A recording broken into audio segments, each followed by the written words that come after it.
Hey there. So you're probably thinking, my man, didn't you already make this video like 6 months ago? And yes I did. Slight problem with that though. YouTube decided that the video violated community guidelines for quote-unquote depicting people abusing narcotics. Now, I know what part of the video they're talking about, and I know that none of the clips I used for a joke show anyone actually abusing any addictive substances. However, appealing to explain this simple fact did not work. As a result, I have removed that 5-second joke of this 7-minute long video, which means that everything else you see in this video should now be 100% halal, according to the robots and Indian slave laborers reviewing content over at YouTube HQ.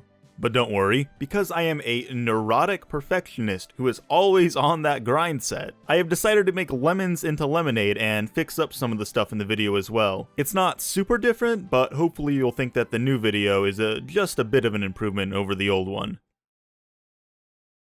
So today, I want to tell you about Majo Demo Study, a 1986 OVA that could best be described as a manic schizophrenics attempt to cram all 195 episodes of Urusei Yatsura into the span of just 40 minutes. Our story follows the main character, your typical Japanese salaryman who, one morning, wakes up to find an unknown woman laying next to him in bed. Now, a Sigma male, such as myself, would recognize that having a woman in your bed who stills a pulse is a mistake that needs to be corrected immediately. But our hero, Hisashi, being a virile, testosterone-enhanced alpha male, only needs a few moments to assess the situation and quickly takes advantage of the opportunity to engage in unprotected sex with someone he just met. Now, after getting some strange from a stranger, Hisashi starts to notice some strange things happening, such as floating furniture, doppelgangers, occasionally finding severed heads around the house, walls oozing green slime, adult-onset hermaphroditism, and an erection lasting longer than 4 hours. Now, I might have been lying about some of these. Oh, which ones, you ask? Well, guess what? I'm not going to tell you, so you're just gonna have to watch the OVA to find out. But that just leaves us with the big question. What really happened to Building 7 on 9/11? Why did Asami— Asami is the girl's name, by the way— suddenly appear in Hisashi's bed, and why has her sudden arrival caused the world to turn into a crossover between the Twilight Zone and Earthbound? Is it A, because Hisashi has contracted neurosyphilis and is now suffering from schizophrenic delusions as his brain matter is progressively devoured by bacteria? Or is it B, Jungian psychology?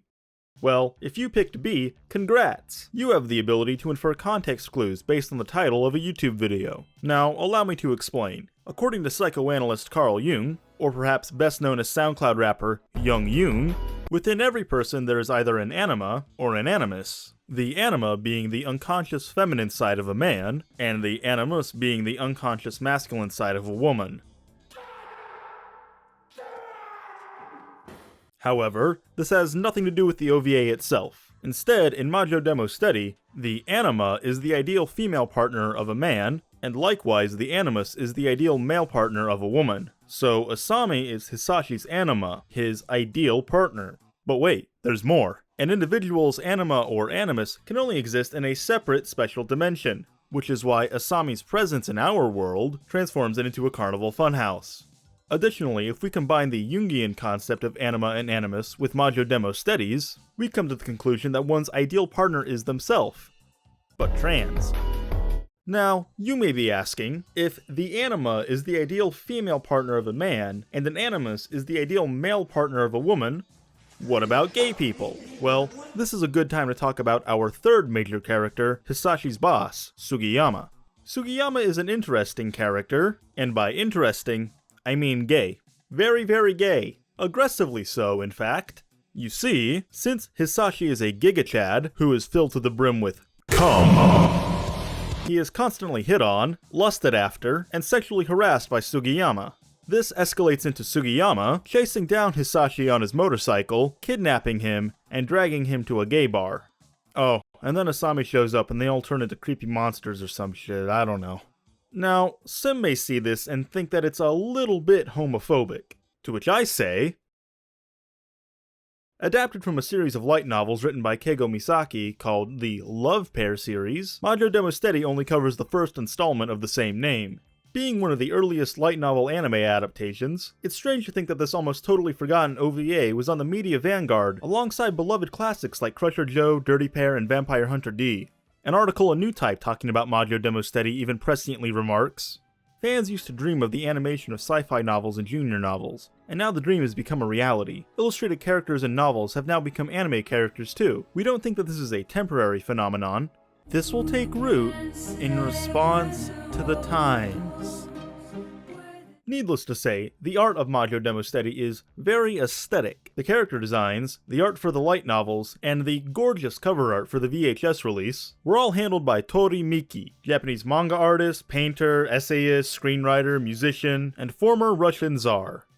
Majo Demo Steady was Tori Miki's first, and as far as I can tell only, time providing illustrations for a light novel, being given Izumi Matsumoto's Kimagure Orange Road as a reference point. It's a pretty interesting influence, in fact, given that the director of Majo Demo Steady, Osamu Kobayashi, supervised the television pilot for Kimagure Orange Road just a year prior, and would later go on to helm its TV adaptation in 1987. So if you made a visual connection between these two series, congrats, you're not insane.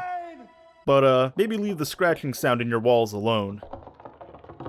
As to be expected, none of the light novels in the Love Pair series have been translated into English, officially or unofficially, which is a damn shame in my opinion. I do quite like these characters, and I can only imagine how much stranger the light novels are compared to the OVA. Judging by one of the titles, they even go to fight a demon king at one point.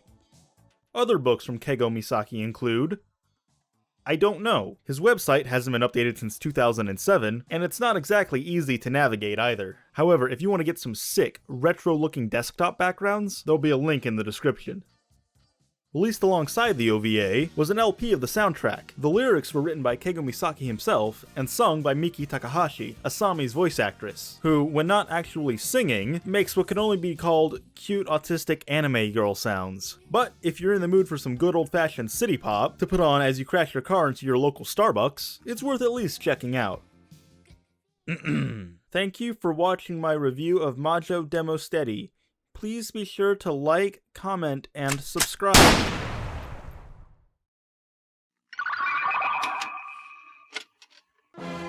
While it might not be the most important or interesting OVA of the 1980s, Majo Demo Steady is a fun, atypical mix of lowbrow sexual comedy and bizarre surrealism. While not the most complex, the characters are all likable, with even Hisachi's boss getting some nice humanizing moments by the end. So if you're looking for something short and fun to put on, I'd recommend checking it out.